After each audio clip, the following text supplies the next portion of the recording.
रानी बन गई थी उसी की कृपा से, क्योंकि वो उसका मेंटर था। और उसने जाके कहा कि जब एस्तर के पास पहुंच और उससे कहे कि तू मन ही मन विचार ना कर कि मैं राजभवन में रहने के कारण जब सब यहूदियों में से बची रहूंगी, क्योंकि तू जो इस कारण इस समय चुपचाप हो रहे तो किसी न किसी उपाय से यहूदियों का छुटकारा तो और उद्धार तो हो जाएगा, परंतु तू अपने पिता के घराने समेत नष्ट होगी। क्या जाने तुझे ऐसे ही कठिन समय के लिए राजपद मिल गया हो।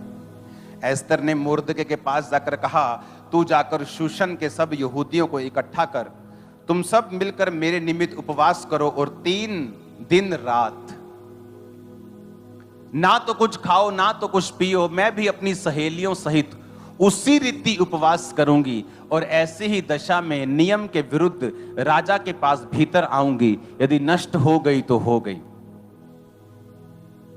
हालेलुया। एस्तर 5 उसकी 1 से 8। तीसरे दिन एस्तर अपने राजकीय वस्त्र पहनकर राजभवन के भीतर आंगन में जाकर राजभवन के सामने खड़ी हो गई और राजा राजभवन में राजगद्दी पर भवन के द्वार के सामने विराजमान था। अब मेरी बात को ध्यान से समझना। और रानी ने कहा राजा के पास जाके, तो रूल ये था कि जब एक राजा गद्दी पे बैठा है तो कोई भी उसकी आज्ञा के बिना पास नहीं आ सकता। अपॉइंटमेंट लो तो आ जाओ, ऐसा सिस्टम था। तो वचन कहता है कि वो बिना अपॉइंटमेंट उसके भवन के बाहर खड़ी होगी, उसके रूम के। ये मालूम था उसको कि राजा मेरे प्राण भी ले सकता है, पर वो रोजों में गई थी। कैसे गई थी? उपवास में गई थी। राजा ने कहा इसको अंदर आने दो, अंदर गई। उसने कहा राजा एक विनती करने आई हूं। क्या विनती करती? कि तू मेरे पास खाने के लिए आएगा। उस दिन दूसरा रोजा था। राजा ने कहा ठीक है मैं खाने के लिए आऊंगा। तब 6 आयत में लिखा, भोज के समय जब दाख मधु पिया जाता था तब राजा ने एस्तर से कहा तेरा क्या निवेदन है वो पूरा किया जाएगा। तू क्या मांगती है? मांग, आधा राज्य तुझे दे दूंगा।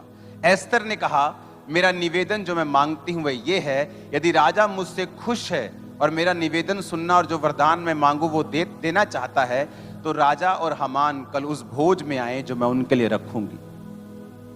कहती अगर तुम मुझसे खुश है, मुझे आधा राज नहीं चाहिए, कल मेरे पास खाने के लिए फिर आना। और उसने क्या पिया था? 6 आयत में क्या लिखा है? पढ़ो 6 आयत में। भोजन के समय क्या पी रहा था वो? क्या होता है ये? अल्कोहल वाली ड्रिंक, शराब बोलते जिसको। क्या पी रहा था राजा? राजा मसीह में नहीं था, परमेश्वर का नहीं था, अन्य जाति राजा था।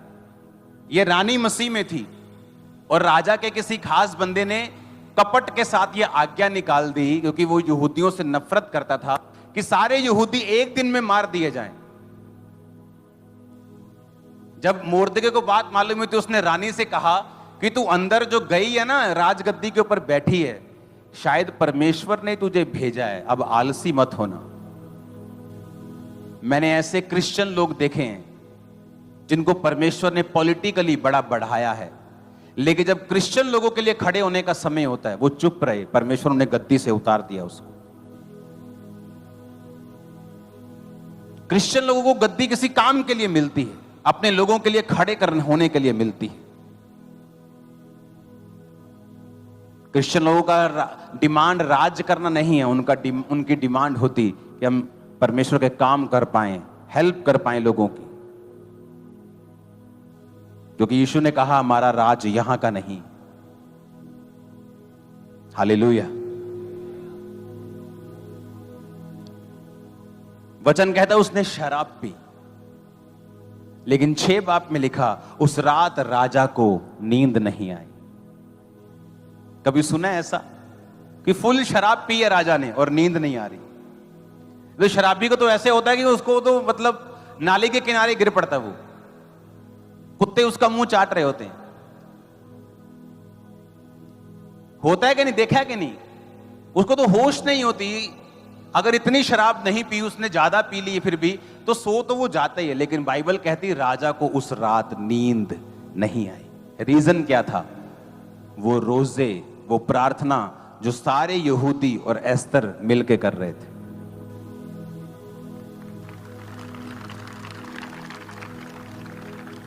नेचर के खिलाफ, एटमॉस्फेयर के खिलाफ परमेश्वर ने काम किया।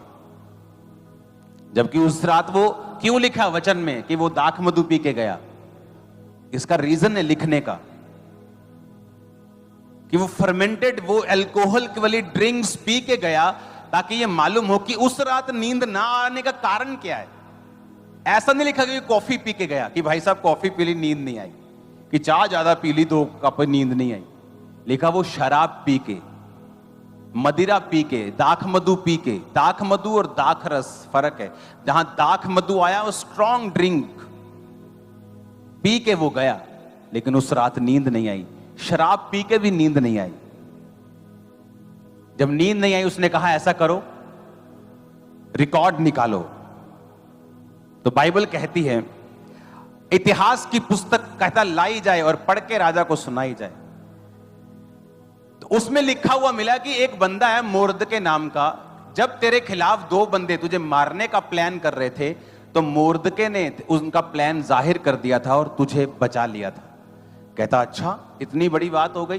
तो फिर क्या किया मोर्दके का? उसको कोई पैसा दिया, कोई घर दिया, कोई जमीन दी, कुछ उसको ऊंचा किया। उसके बदले में उसको क्या दिया? कहते कुछ नहीं दिया। कहते उसको बुलाओ। वो वही मोर्दके था जो एस्तर का भाई था, एस्तर को पालने वाला। देखो रोजे क्या कर रहे थे, रोजे प्रार्थना क्या कर रही थी। देखा सारा कुछ बदल रही थी परमेश्वर के लोगों के हक में। और उधर नमान जो दुश्मन था, एक फांसी का फंदा बनवा के लेके आया कि आखिरी दिन जो होगा ना भोज का, मैं राजा को बोलूंगा कि एक बंदा है मोर्दके, मेरे को पसंद नहीं, उसको मैं फांसी पे लटकाना चाहता हूं। रानी के कहने के अनुसार राजा फिर तीसरे दिन उसके पास गया और रानी ने कहा मैं एक आज्ञा तुझसे मांगती हूं कि मेरा प्राण और मेरे लोगों का प्राण बचा लिया जाए। यह तीसरा दिन था। रानी ने ना तो कुछ खाया था ना तो कुछ पिया था। राजा के दिल में उसके प्रति प्यार परमेश्वर भर रहा था। उसने कहा क्या चाहिए तेरे को? उसने कहा वो लोग जो मेरे हैं, मैं भी नाश हो जाऊंगी अगर उनका नाश हुआ। राजा को गुस्सा आ गया। किसने किया ये सारा कुछ? इसी दुष्ट हामान ने जो तेरे साथ बैठा खा रहा है। राजा जब क्रोध में ऐसे गया दूर, गुस्सा आ गया उसको, दूर चला गया। और पीछे जो हमान था उसने सोचा कि अब हुन पैर फाड़ लो रानी दे, हुन बचाते होना नहीं। जैसे वो रानी के पैर पकड़ने गया, जब राजा मुड़ा तो उसे ऐसा लगा कि वो रानी के ऊपर कोई गलत काम कर रहा है, गलत काम करने की आंख से गया। उसको और गुस्सा आया। कहता बाहर जो ये फांसी का फंदा लेके आया है ना मोर्दके के लिए, उस फांसी के फंदे पे इसी को लटका दो। और हुआ क्या? सारे राज में चिट्ठियां फैला दी गई कि कोई यहूदी उस दिन मारा नहीं जाएगा। और जितने प्लान कर रहे थे कि इस दिन इनको मार देंगे, मोहल्ले में कुछ गुंडे लोग होते हैं ना, मालूम होता है कि ये गुंडा बिरादरी, गुंडा लोग हैं, ये गुंडे हैं सभी, कि ये सब प्लान कर रहे हैं। यहूदियों को पता था किन किन लोगों ने प्लान किया। जो प्लान कर रहे थे सारे मारे गए उस दिन। और